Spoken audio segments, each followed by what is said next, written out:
You think you know your cat. You feed them, you play with them, you let them sleep on your chest at 2 in the morning, even though your arm goes completely numb. You love this animal, and they love you back. Or at least you assume they do. But here's the uncomfortable truth that most cat owners in America never hear. Love isn't the same as trust, and the things quietly destroying your cat's trust in you, they don't look like mistakes. They look like Tuesday. They look like a normal evening on the couch. They look like you being a caring, attentive pet parent. That's what makes them so dangerous.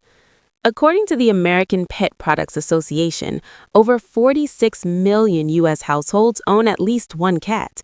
And yet, feline behavioral specialists consistently report that the number one complaint they hear, from Seattle to Miami, from first-time cat owners to people who've had cats their whole lives, is some version of this. My cat used to be close to me. I don't know what changed. What changed wasn't your cat.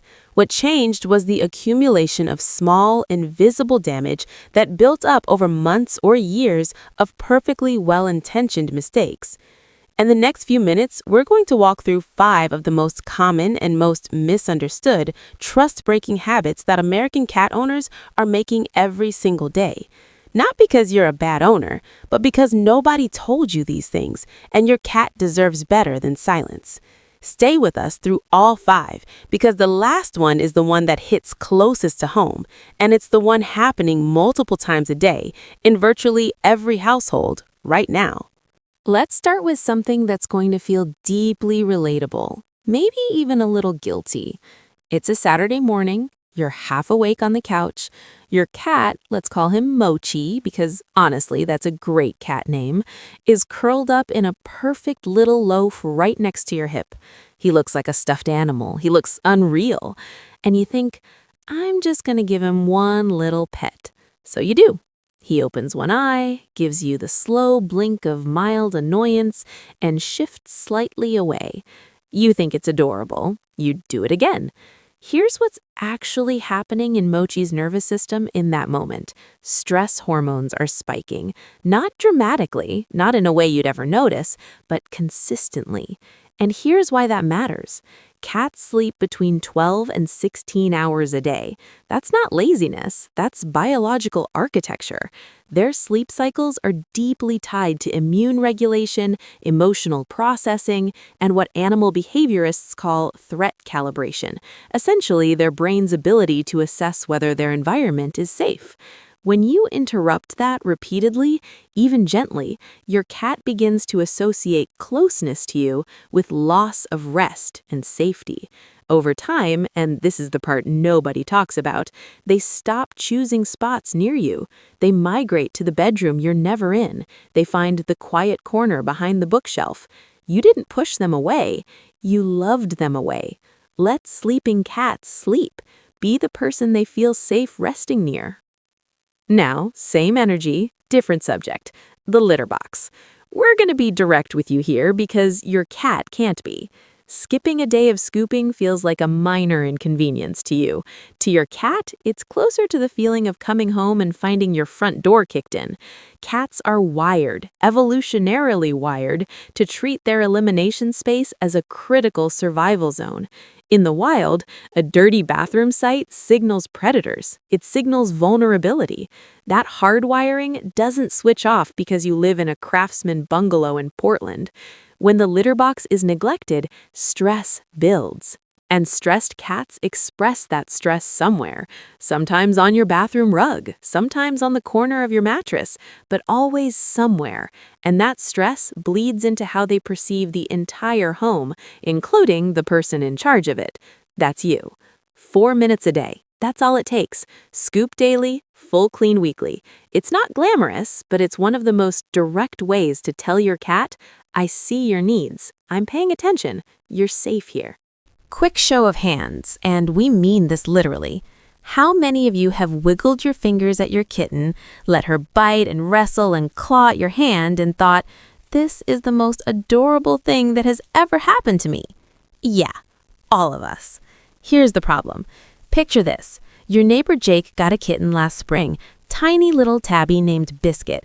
Jake thought hand wrestling was hilarious. Biscuit thought so too. Fast forward 8 months, Biscuit now weighs 9 pounds and has the predatory confidence of a small panther. Jake reaches for the TV remote, and Biscuit latches onto his forearm like it's a gazelle. Jake is confused. Biscuit is not confused at all. Biscuit has been taught through hundreds of repetitions that Jake's hands are prey. That lesson is now locked in.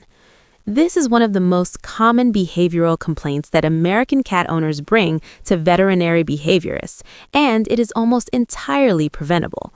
When you use your hands as toys during play, you're activating your cat's full predatory sequence: stalk, pounce, bite, hold. Every time you let that happen, the neural pathway gets stronger. Hands equal target. The fix is simple. Put distance between your skin and their instincts. A wand toy, a feather on a string, a crinkle ball across the room. Your hands stay the safe, trusted thing, the thing that feeds them, pets them, picks them up gently. Keep those two roles completely separate and you'll have a cat that plays hard and comes to you softly. Now, your living room. Picture this scenario. You've been watching too much HGTV. You decide to rearrange your living room on a Sunday afternoon. Big sectional moves to the opposite wall, coffee table goes by the window, brand new bookshelf goes where the cat tree used to be. You love it. Your cat, Cleo, walks in from the bedroom, freezes, and looks at you like you've personally betrayed her at a molecular level. For the next 3 days, Cleo hides under the bed, refuses to use her usual route to the food bowl, and sits in the hallway just staring at the rearranged room like it personally offended her. You think she's being dramatic. She is not being dramatic. Cats don't experience their home the way you do. You see furniture, they see a map, one they've built through careful observation and learned over time for the purpose of survival. Every escape route, every high point, every hiding spot is mentally cataloged. When you change that map overnight without warning, their brain has to treat the entire space as unknown territory again. And unknown territory is potentially dangerous territory. Environmental unpredictability is one of the top documented stressors in domestic cats. If you need to make changes to your space, do it gradually. Move one thing. Let your cat investigate it on their own terms. Give them the gift of feeling like they have some agency in their own home. Let's talk about something that happens constantly in American households and almost always goes sideways in the same predictable way. You're in a new relationship, things are going well, your partner comes over to meet Luna, your 3-year-old tortoiseshell, for the first time. Your partner is a cat person. They're excited. The moment they walk through the door, they make a beeline for Luna with their hand extended and a big smile. Luna disappears behind the refrigerator and does not come out for 4 hours. Your partner feels rejected, you feel embarrassed.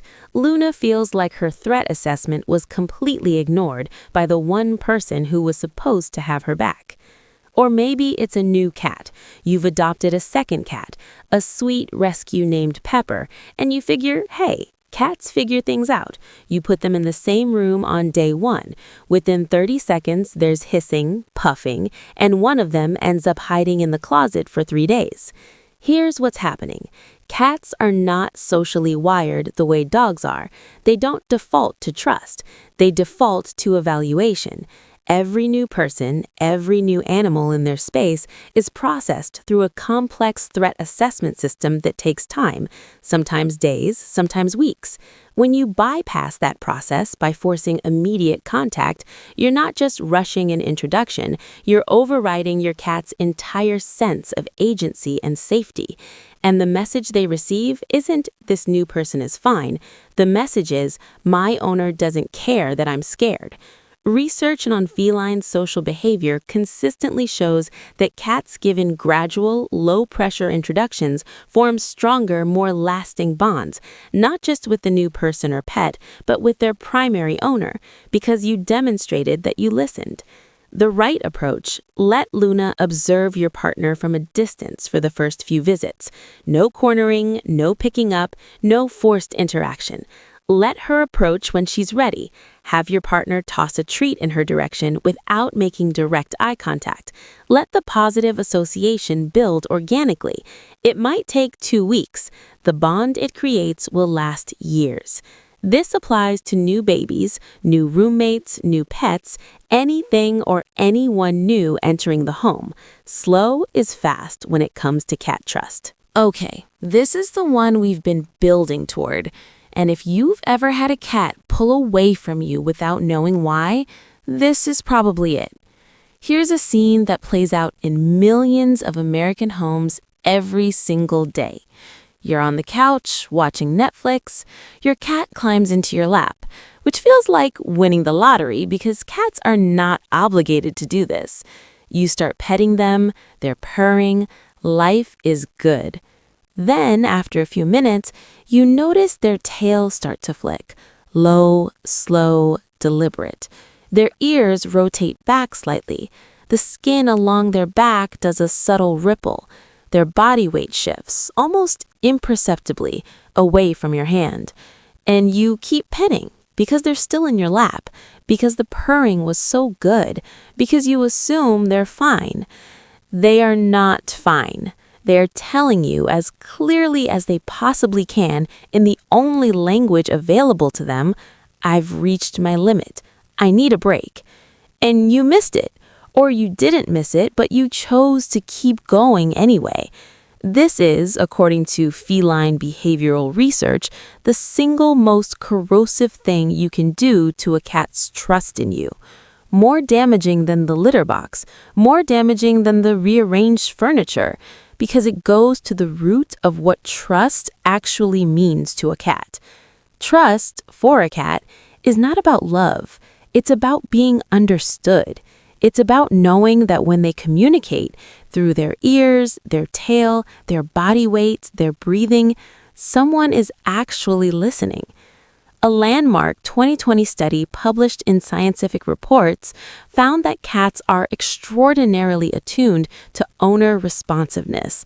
Cats whose owners consistently responded to their signals showed measurably lower stress markers and significantly stronger social bonds over time. Cats whose signals were ignored showed elevated cortisol levels, increased behavioral problems, and, most tellingly, they initiated less contact with their owners over time. They stopped trying. That's the heartbreaking part. Cats don't escalate. They don't complain louder.